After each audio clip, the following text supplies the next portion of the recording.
Halo,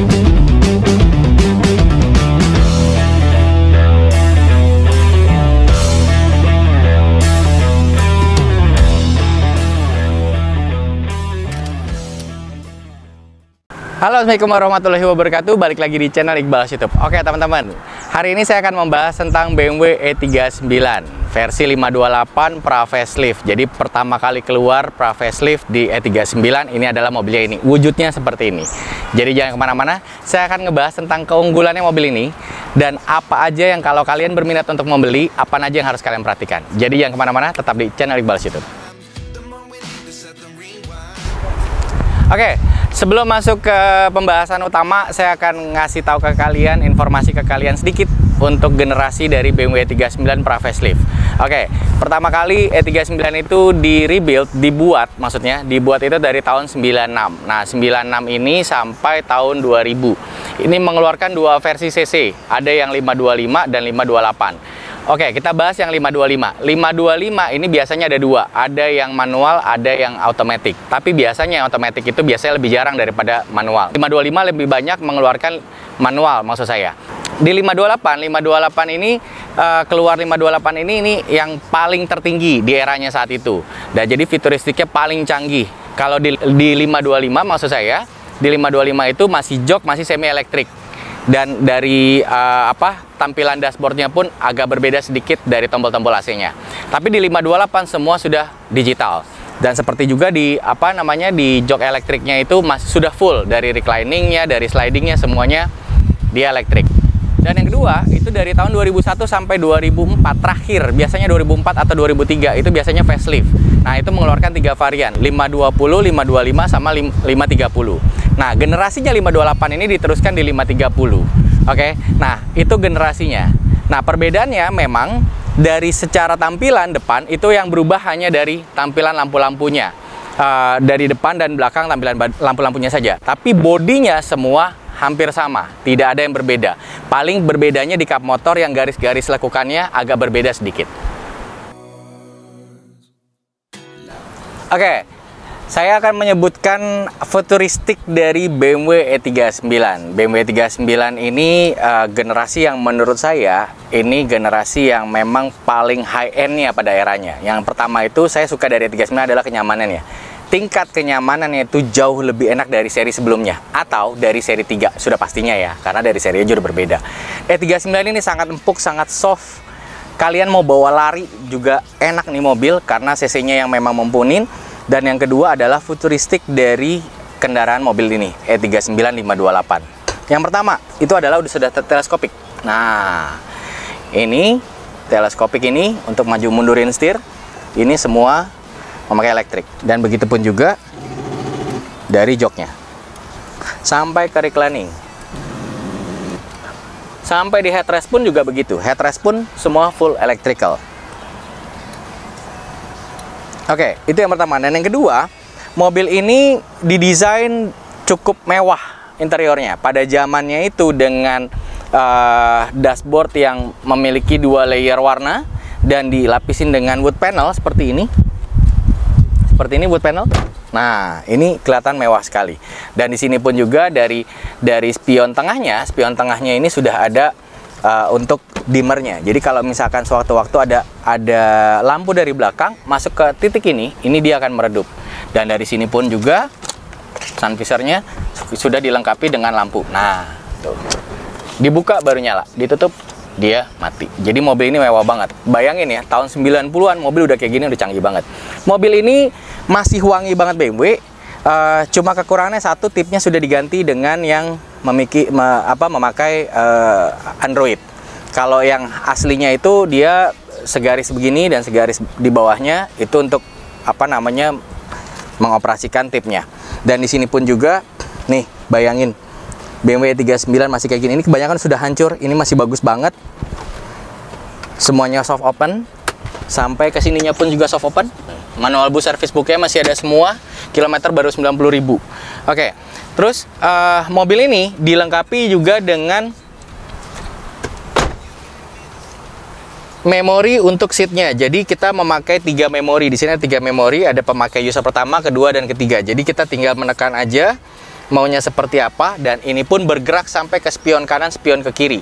Jadi kalau misalkan saya yang pakai, saya menyetel dengan teleskopik yang seperti ini, dan jok yang maju atau naik atau recliningnya naik sedikit dan spionnya lebih ke dalam. Dan setelah itu driver saya atau istri saya pakai, kita tinggal masukin memori seatnya 1, 2, atau 3. Jadi secara otomatis semuanya akan adjuster ke ke memori yang kita mau. Oke. Dan mobil ini orang bilang 2800 cc itu dibilang boros. Mobil ini saya pernah pakai lama, mobil ini, dan saat itu saya bongkar. Pernah juga saya membahas ini di konten sebelumnya. Saya pernah membahas tentang BMW 39, gimana caranya supaya irit. Ini mobil ini konsumsinya kurang lebih sekitar 18-19. Untuk mesin yang sehat banget bisa sampai 110. Jadi gak usah khawatir, tenaganya bagus, jok belakang juga lega, kita juga lega sekali mobilnya, dan tingkat kenyamanannya bagus banget dan mewah sekali dari interiornya. Itu BMW 39.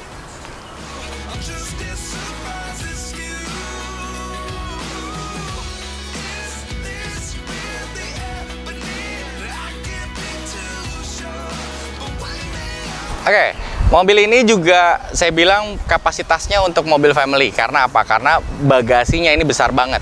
Bagasinya itu bisa masuk, wah, 2 orang dewasa kelipet aja nih tiduran bisa masuk. Dan ini pun juga toolkit mobil ini masih banyak banget, masih lengkap. Karena kilometer mobil ini masih sedikit banget. Sebelah kanan ini ada kompartemen untuk aki, dan sebelah kiri ini ada kompartemen untuk CD changer. Dan di sini di bawah karpet bagasi itu untuk alat-alat toolkit, dan toolkit untuk dongkrak, kunci roda, dan ban serep. Oke. Mobil ini dari sisi belakang memang kelihatannya masih tidak enak kalau menurut saya. Karena apa? Karena masih memakai stop lamp yang originalnya, dan originalnya ini masih memakai bohlam biasa. Jadi kalau menurut saya agak kurang enak lah ngeliatnya. Tapi ada variasinya juga kalau kalian mau variasiin. Oke, sebelum saya ngebahas tentang apa aja sih yang kalian harus perhatikan sebelum kalian membeli BMW 39, saya akan membahas dulu masalah part-partnya di BMW 39. BMW 39 atau seri 5 ini memang agak lebih mahal sedikit daripada seri 3, sudah pastinya. Karena apa? Dari tingkat futuristiknya, kenyamanannya pun berbeda, dan kelasnya pun berbeda. Tapi jangan khawatir, sekarang ini semua BMW apalagi di era 90-an dan tahun 2000-an itu sudah banyak banget kampakannya, copotannya, KW-KW-nya juga sudah banyak. Tapi untuk kalian yang original minded, itu pun juga banyak banget partnya. Tinggal itu masalah pilihan. Seperti contohnya shockbreaker bagian depan, itu contohnya sekitar 2 jutaan kurang lebih untuk bagian depan. Yang belakangnya sekitar 1 jutaan. Dan untuk part-part mesinnya ini pun juga kalian gak usah khawatir. Karena apa? Part mesinnya ini dipakai juga di BMW yang lain. Ada di E36, ada di M46, banyak juga. Jadi gak usah khawatir masalah part-part. Semuanya available dan semuanya pun harganya masih terjangkau banget.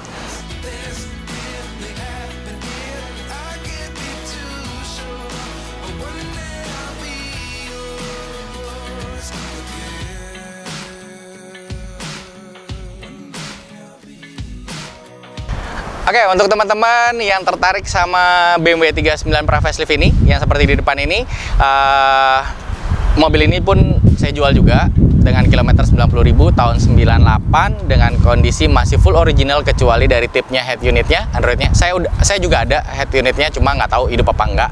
Terus kalau kalian mau beli mobil BMW 39 kayak gini, apa aja sih yang harus kalian perhatikan? Nah, saya akan membahas dari masalah luar, masalah mesin, sampai masalah ke electrical. Jangan sampai kejeblos. Ingat, saya sering bilang sama teman-teman, jangan salah beli, jangan salah bengkel. Insya Allah kalau beli sama kita, mudah-mudahan tidak salah beli. Karena apa? Karena kita juga di bidang BMW, kita sudah lama juga di bidang BMW, jadi kita tahu apa kelemahan dan kekurangan setiap mobil unit-unit yang kita beli.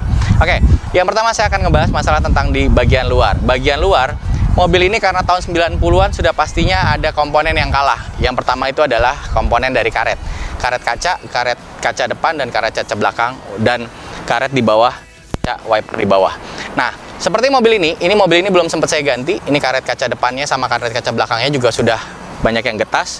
Tapi nanti orang yang beli pun kita pasti akan kita perbaiki.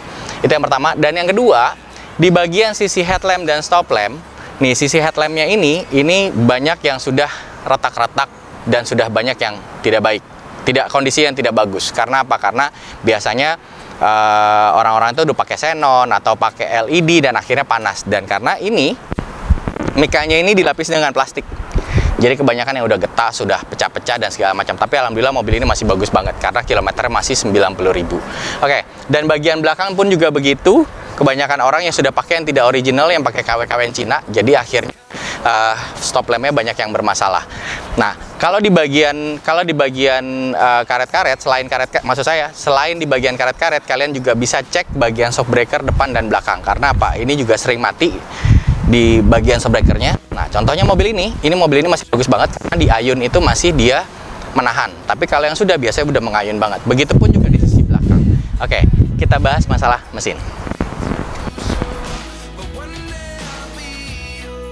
Oke, sekarang kita bahas masalah mesin. Pada umumnya di mesin E39 itu pasti ada, karena sudah berumur tahun 90-an pasti ada masalah.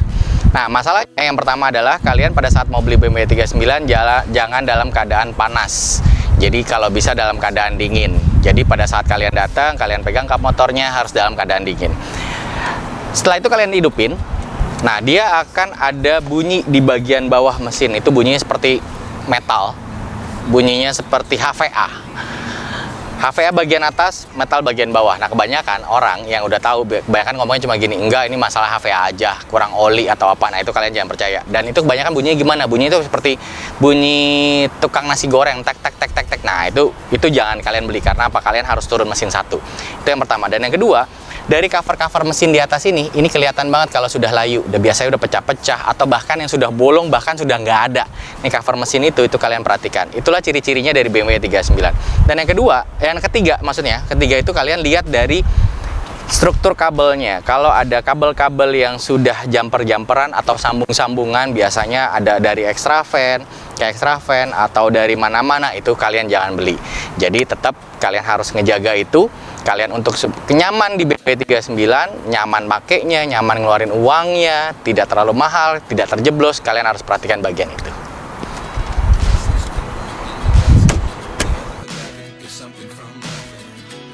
Oke, faktor kedua terutama buat saya kalau saya memilih BMW 39 itu adalah interior. Interior itu saya lihat dari mana? Dari bagian setir, bagian dari jok, dan semua kelengkapan dan kefungsian dari elektrikalnya. Nah, kalian harus lihat itu. Karena apa?